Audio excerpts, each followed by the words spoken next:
Hai kawan kawan pajak, pajak. balik lagi di ngerujak ngerumpi seputar pajak. Kenalin aku Anissa, biasanya dipanggil Niso, pelaksana KPP Pratama Jakarta Pasar Minggu. Biasanya aku jadi penonton setia aja sih kalau ngerujak, tapi kali ini aku nemenin Pak yang di sebelah, boleh kenalan dulu? Wah, jangan bapak-bapak dong saya panggil aja Mas aja ya. Saya perkenalkan, saya Mas Angga, Mas Angga Jalutama. Oke, Mas Angga Jalutama, penyuluh ya, penyuluh KPP Pratama Jakarta Pasar Minggu. Sebelumnya, ini pertama kalinya sih kita di ngerujak ini. Yes. Gitu ya. Gimana nih Mas, kabarnya di sela-sela, banyaknya piket nih pasti kecapean? Alhamdulillah ini masih diberi kesehatan nih jadi Alhamdulillah, masih bisa melayani wajib pajak melaporkan SPT tahunan nih tetap ya Gimana sampai kalau tanggal nih, gimana? 31. Aman nggak? Aman, Aman, setiap hari alhamdulillah. piket. Oke, semangat, tetap semangat ya. Yes. Oke. Oke, banyak juga sih teman-temanku yang pada nanyain, ya itu juga termasuk piket ya di WA aku. So gimana nih aktivasi akun, gimana nih Oh, bukan Cortex nanyain gimana? bukber ya? Aduh sayangnya belum. Oh, oke, gimana jadi apa kita mau bahas apa nih? Banyak sih temenku yang nanya dividen, mereka tuh pada dapat dividen. Terus, Oke, oke, oke. gimana masukinnya di SPT tuh gimana, bayarnya berapa, cara aja bayarnya gimana. Udah bingung, aku ya tanya aja sama yang paling jago. KPP Pasar Jangan, Minggu. bukan paling jago, kita belajar bareng di sini ya ya. Gimana tuh Mas dividen? Ya oke. Jadi dalam pengisian SPT tahunan itu kan ada pertanyaan. Nah, salah satunya adalah pertanyaan apakah dapat penghasilan yang bukan merupakan objek pajak. Nah, salah satu unsurnya itu apa? Ya dividen itu yang diterima oleh orang pribadi. Tapi ada tapinya nih Bukan objek pajak, berarti harusnya nggak kena tapi. Iya Tapi betul, ada apa? tapinya nih Nah, ada tapinya itu kalau dia itu nanti dividennya diinvestasikan Jadi diinvestasikan itu 3 tahun dan harus bikin laporan realisasi. Wow, oke Mas, bentar. Jadi dividen kita terima, Ya, oke, habis itu bisa nih nggak kena pajak, ya betul. tapi harus diinvestasikan selama 3 Betul. tahun. Investasinya apa Mas? Nah, kalau contohnya tuh sebenarnya lengkapnya bisa lihat di PMK nomor 18 tahun 2021 ya ya. Jadi pertama kali dividen itu pajakin lah kita istilahnya ngomongnya seperti itu ya. Itu ada di PMK 18 2021. Nah, nanti teman-teman bisa lihat di pasal 34 dan pasal 35 tuh. Nah, contoh yang paling gampang itu kalau memang nanti dividennya kan saham lagi Oh oke, dapat Nah, terus ya udah aku ini lagi gitu. ya atau Oke. ditaruh ke obligasi boleh. Obligasi bisa Sukuk, bisa SBN atau deposito tabungan, giro dan lain sebagainya Jadi banyak sih caranya Oke.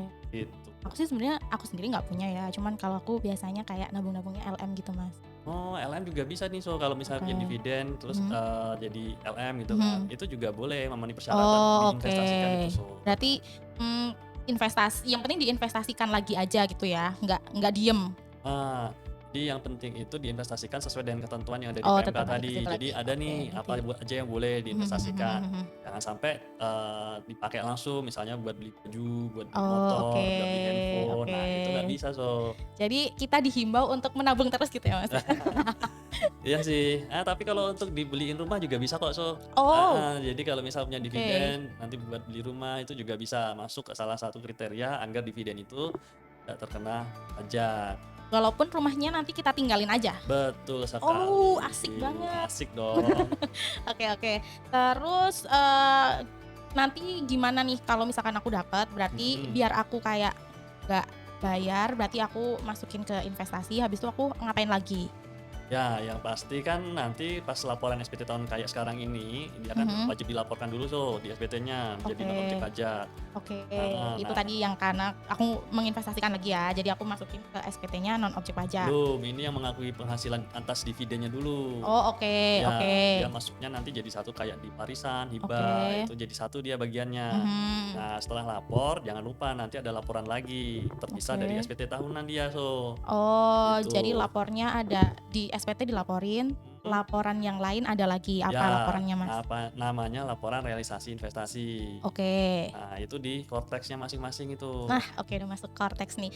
Jadi berarti kita laporan sekarang juga udah di Cortex, lapor SPT udah di Cortex, laporan Ya, ini juga nanti udah di Cortex. Harusnya berarti bisa di mana aja, lagi ngapain aja kita lapor-lapor aja ya. iya Klik dong. klik klik klik klik. Betul Oke. sekali. Berarti tadi kita harus belajar cara laporan realisasinya, Mas. Oh, mau ya nanti. Oke, siap. Oke, gini kawan pajak. Pertama-tama kita masuk ke Cortex ya. Kalau udah masuk Cortex, nanti teman-teman di sini bisa pilih ke layanan wajib pajak nih. Nah, setelah itu pilih ke layanan administrasi, lalu buat permohonan layanan administrasi. Nah, ini ya. Ditunggu dulu. Nah, di sebelah kiri nanti kan banyak nih layanan administrasi atau jenis pelayanan wajib pajaknya. Teman-teman ini scroll paling bawah. Nah, paling bawah itu kodenya AS39, pelaporan. Akan diklik, nanti pilih yang AS3901, apa itu? Laporan realisasi investasi. Lalu klik simpan. Tunggu dulu sampai muncul informasi umum seperti yang ada di layar ya. Nah, kalau sudah, yang sebelah kiri ada menu alur kasus. Nah, silakan teman-teman di sini klik alur kasusnya.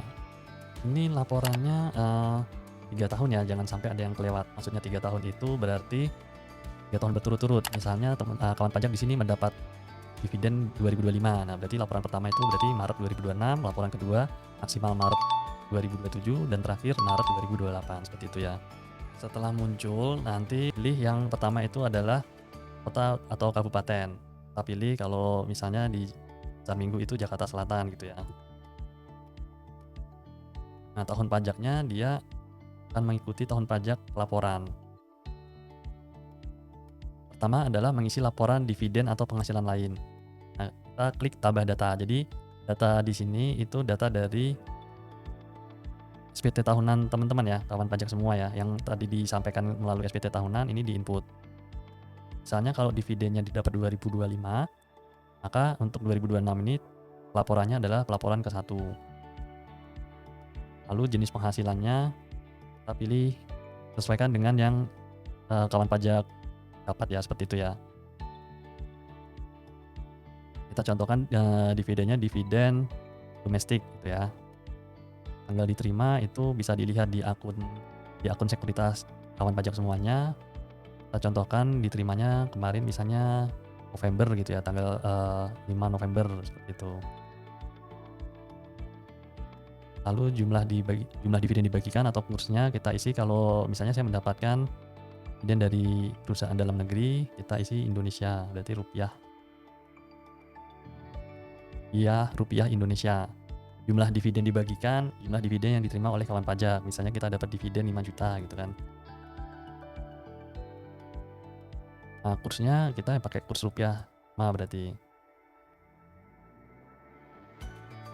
Nah, misalnya dari 5 juta yang kita dapat itu, kawan pajak investasikan berapa?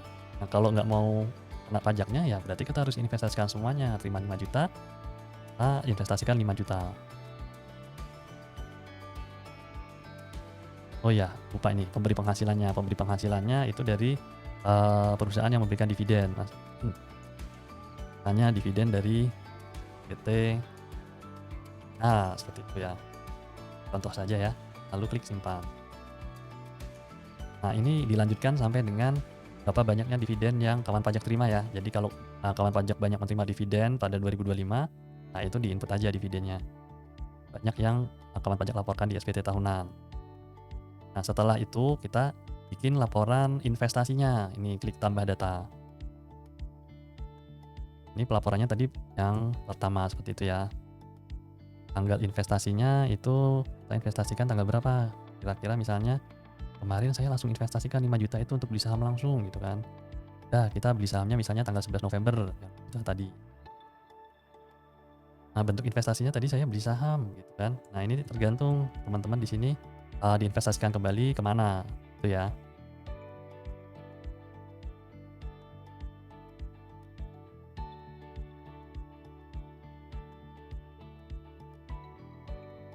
Kita contohnya kita bentuk investasi lainnya yang sah sesuai peraturan perundang-undangan, yaitu saham.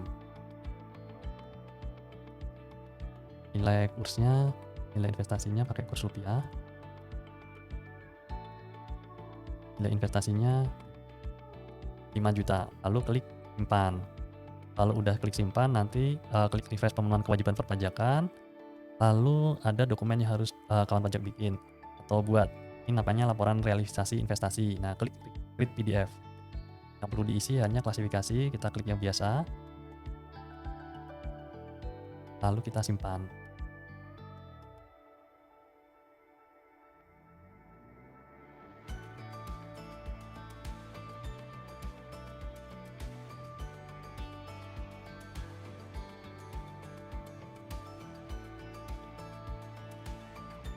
Nah, kalau sudah, kawan pajak tanda tangan di sini. Tangan sesuai dengan paspampresnya ya. Lalu simpan. Oke, sampai keluar notif itu, lalu kirim. Gitu ya cara pelaporannya. Nanti jangan sampai salah lagi ya. Misalnya jangan sampai bingung lagi lah ya. Ya, oke Mas, siap. Terima kasih Mas Angga. Tapi tadi ada pertanyaan yang kalau misalkan aku nanti udah invest lagi nih, terus nanti aku misal aku mau ganti atau ya aku jual lagi gitu, gimana Mas?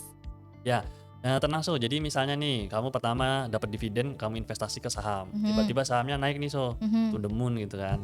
Nah, boleh nih kamu jual take profit dulu kan seperti itu. Nah, setelah take profit, berarti kan nanti masih ada tuh yang 5 juta. Misalnya saya tadi nginputnya kan 5 juta nih So, dapat dividennya. Nah, 5 juta tuh masih wajib. Nah, di tahun kedua dan sampai dengan tahun ketiga itu boleh So, misalnya ini saya beliin emas Mas yang 5 jutanya. Oh, nggak apa-apa. Nah, nanti pada saat laporan keduanya berarti nanti pilihnya adalah emas.